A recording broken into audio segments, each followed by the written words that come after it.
Obrigado. Agora ouvem. Estava eu a dizer que a minha intervenção já está um pouco facilitada, a minha tarefa um pouco facilitada pela intervenção do Dr. João Costa.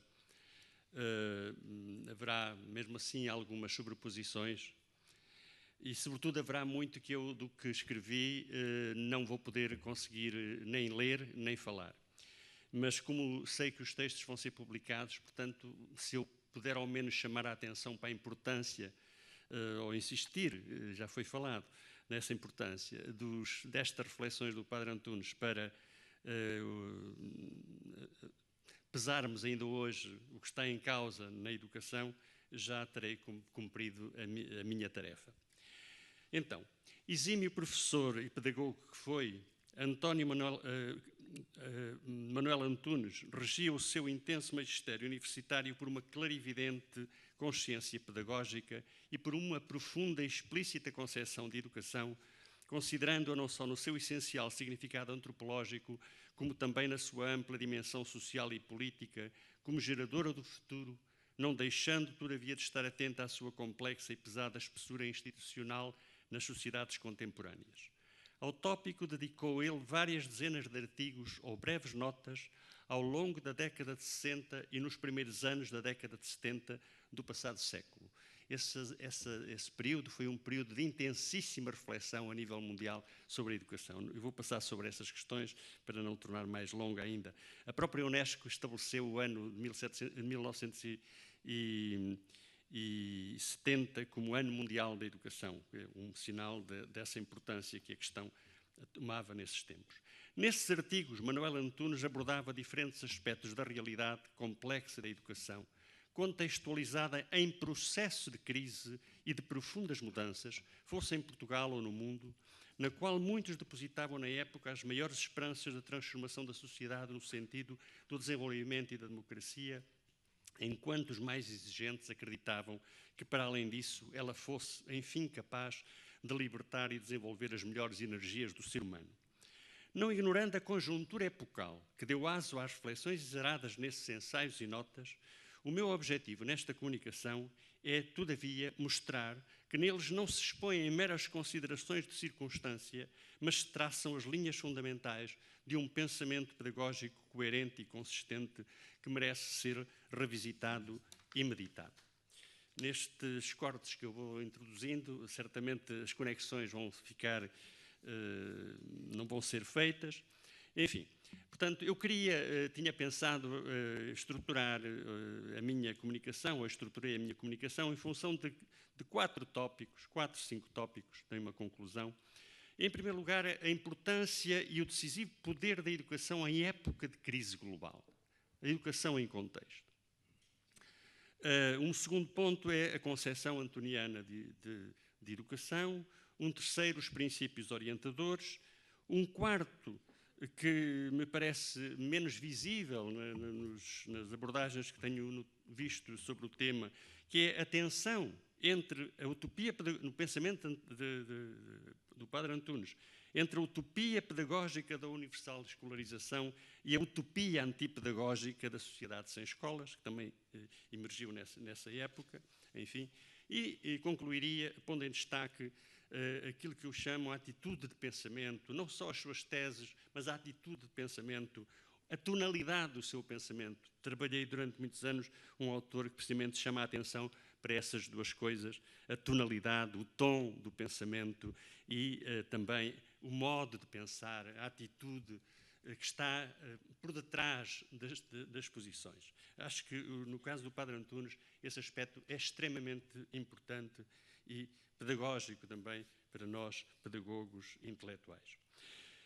O meu primeiro ponto é um ponto para o qual não vejo muito relevo que lhe seja dado, mas parece-me extremamente importante, que é o facto da consciência que o Padre Antunes tem de que a educação se dá num contexto social, num contexto histórico. Não há uma educação em abstrato ou num mundo ideal, sem espaço e sem tempo, mas ela dá-se sempre num contexto historicamente configurado de uma circunstância e de uma conjuntura, de uma cultura e de uma sociedade, das quais é simultaneamente o reflexo e o projeto. O reflexo e o projeto.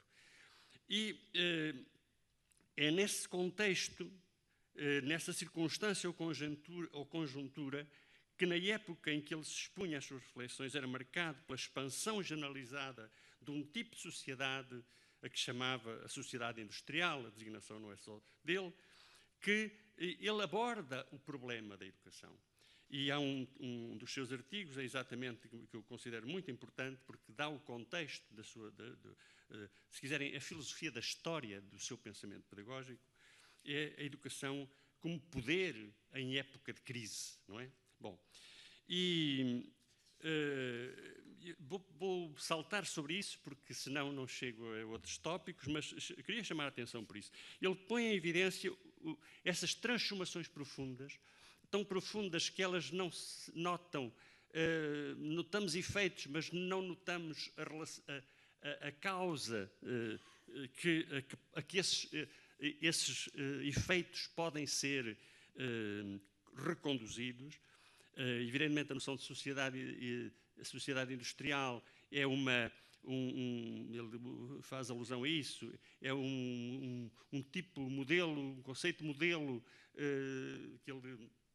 em que se inspira do Max Weber, portanto, de um conceito que permite ler fenómenos díspares de uma sociedade e colhê-los numa unidade que faz sentido. Bom,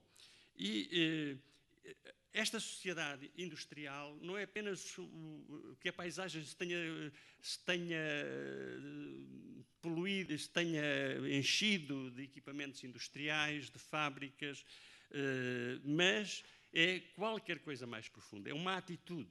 Se quisermos aqui, aquilo que a técnica para o Heidegger não são os equipamentos técnicos, é uma mentalidade técnica que se impõe e que ocupa também, que tem um poderoso poder sobre os próprios processos educativos. Ela significa, evidentemente, estes acontecimentos não são acontecimentos de um dia para o outro, são processos longos, e eu só citarei esses 4 pontos que ele identifica. Por um lado, é a passagem de uma sociedade agrária para a sociedade industrial, que significa o êxodo ao fluxo dos campos e o abandono dos campos e das tarefas a eles ligadas, e a concentração demográfica em alguns centros urbanos, com o que isso vai significar, logo, de efeitos para a educação, na massificação da escolaridade.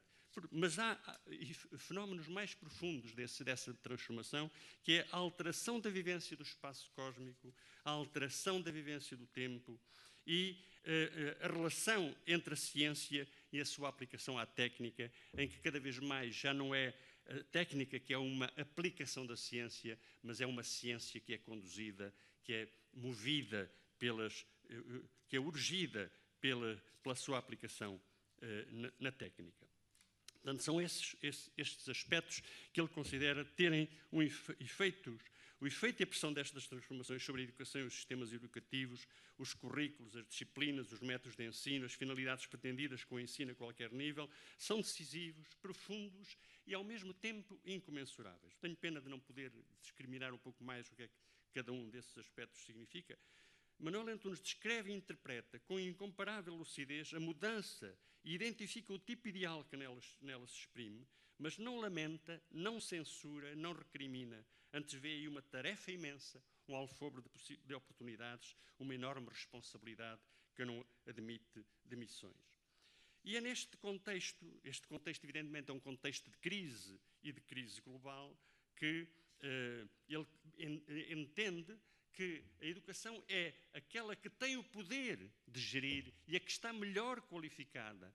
Aquilo que dos ingredientes que existem na sociedade é o que mais tem condições para poder gerir e aproveitar de forma criativa as imensas oportunidades que essa crise traz consigo.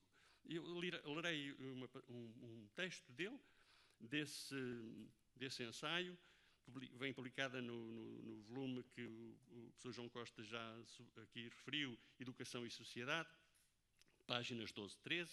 Trata-se da educação como poder numa época de crise. Na época de crise que é nossa. De crise sem precedentes na história humana, quer pela sua universalidade, quer pela sua profundidade. Todas as sociedades se veem atingidas, todas se sentem arrancadas ao solo natal e arrastadas num vasto movimento torrencial e não raro desencontrado.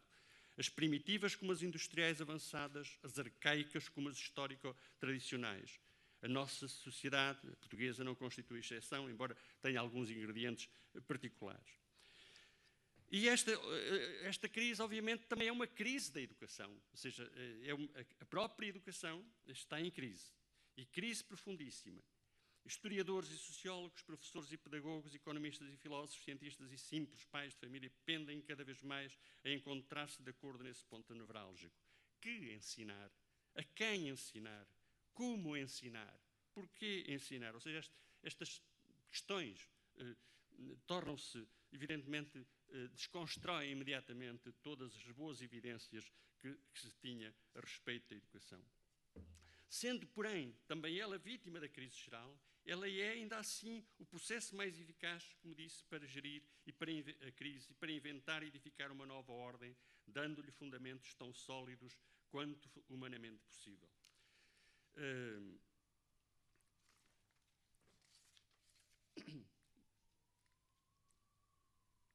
E lerei mais um texto dele. A resposta a dar ao grande desafio que a situação atual da humanidade lança aos grupos, às sociedades, às nações, terá que vir, sobretudo, de lá, da educação. Mas não de qualquer maneira. Uma educação puramente tradicional seria ineficaz, como ineficaz seria uma educação que apenas visasse objetivos utilitários, através do ensino da matemática, da física, da química, da biologia, das outras disciplinas denominadas ciências, ou mesmo visasse superiormente a formação dos quadros mentais. As exigências da atual conjuntura vão incomparavelmente mais longe. Conjugar o passado e o presente, a sabedoria e a ciência, as culturas e a cultura, a história e a perspectiva, o rigor e a compreensão, eis algumas dessas exigências. Perante a onda de caprichismo, de hedonismo e de irracionalismo que ameaça invadir tudo, não basta erguer em princípio absoluto um vago mito da razão, como na cultura ocidental dos séculos XVIII e XIX. É preciso mobilizar outras energias, convocar outras forças, a levantar outros ideais. E o que é, então, a educação? Em alguns dos seus artigos, Manuel Antunes explicita o seu entendimento do que é a educação. Num deles, desenvolve o tópico em torno de 3 tópicos. A educação é um facto, é uma necessidade, é um dever. Dou por adquirido que isto não precise de demonstração, mas há um aspecto que, quando ele desce mais ao aspecto do que é, repete esta pergunta, e ela nunca lhe dá uma resposta definitiva, dá-lhe uma resposta elíptica, sempre aproximativa, por tentativas e breves e felizes sínteses, por vezes, que temos de coligir e de juntar para reconstituir, para tentar reconstituir em toda a sua amplitude. Numa dessas sínteses, lê-se: por este termo, educação, pretendo designar não a simples processo da didática escolar, mas no sentido mais largo toda a aquisição, transmissão, renovação e criação de ideias, de comportamentos, de formas e símbolos expressivos. Mais sinteticamente, e aqui está uma afirmação que me parece bem pregnante, educação é o reflexo e o projeto de uma cultura. Esta última frase está sublinhada porque, sem dúvida, exprime o núcleo do pensamento do autor sobre o tema. Educação conjuga-se, pois, intimamente com cultura, um conceito carregado de especial densidade no discurso deste distintíssimo professor de História da Cultura Clássica, que nos lembra que, no grego antigo, o mesmo vocábulo, paideia, significa a um tempo educação e cultura. Mas a conjugação ou a implicação dos 2 conceitos dá-se de 2 modos complementares, por assim dizer, um no passivo e outro no ativo. No primeiro, como reflexo, no segundo, como projeto. E dou a palavra ao Padre Antunes. Reflexo de uma cultura é a educação na medida em que, através do seu canal, se transmite todo um legado adquirido de normas, de valores, de sentimentos, de modos de encarar o mundo e a vida, de hábitos, de costumes. Projeto de uma cultura é também a educação na medida em que no processo transmissivo, se dão necessariamente modificações por adaptação, correção, supressão e invenção. Nas épocas chamadas estáveis, predomina o momento do reflexo. Nas épocas chamadas críticas, predomina o momento do projeto, como era o caso. Evidentemente, este projeto educacional de Manuel Antunes, como já foi sublinhado pelo professor João Costa, articula-se natural e essencialmente com o seu pensamento antropológico. E em última instância, o que está em causa na educação é a resposta a esta questão: o que é o homem? O que é ser homem? O que se pretende fazer do homem? Passo os textos, porque seria muito penoso estar a lê-los, embora seja o texto mais interessante do meu arrazoado, obviamente. Lerei apenas este aqui, em que remete para a visão global do homem, que também já foi aqui referida, retrospectiva e prospectiva, passada e antecipada. Só uma visão global do ser do homem, retrospectiva e prospectiva, passada e antecipada, permitirá a organização de um sistema educativo digno desse nome. Só essa visão permitirá a escolha do método adequado. Só essa visão permitirá a adoção dos meios aptos para pôr em prática o sistema. É, portanto, entre o sentido da gênese e o sentido da estrutura, o sentido da história e o sentido da perspectiva, que urge descobrir os fins da educação e os meios correspondentes. A questão dos fins e dos meios, sempre fundamental na educação, é o hoje infinitamente mais. Educar para objetivos a longo ou a curto prazo, educar para ser um homem integral ou para ser um excelente profissional, médico, engenheiro, operário, técnico, investigador, filólogo, causídico, matemático, economista, etc. Educar o indivíduo primariamente para a expansão da própria personalidade ou educá-lo para servir essencialmente o agregado coletivo. Educar para a realização de atos livres, que sejam verdadeiramente libertadores, ou educar para uma atitude de permanente conformismo, quando não de servidão. Manter a dicotomia atualmente reinante entre a teoria e a prática, ou tentar superá-la, eis aí outros tantos problemas que se tornem impossível eludir. Hoje, embora eles sejam de solução nada fácil, mas tomar consciência da sua existência constitui já um grande passo indispensável para o seu equacionamento.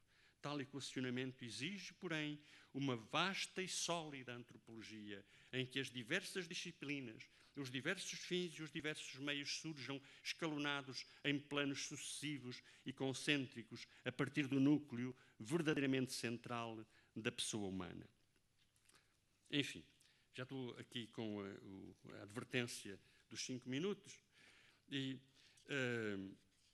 eu só leria esta passagem do homem, do aspecto antropológico, do homem todo. Evidentemente isto não significa que o homem, precisamente o homem é o inacabado,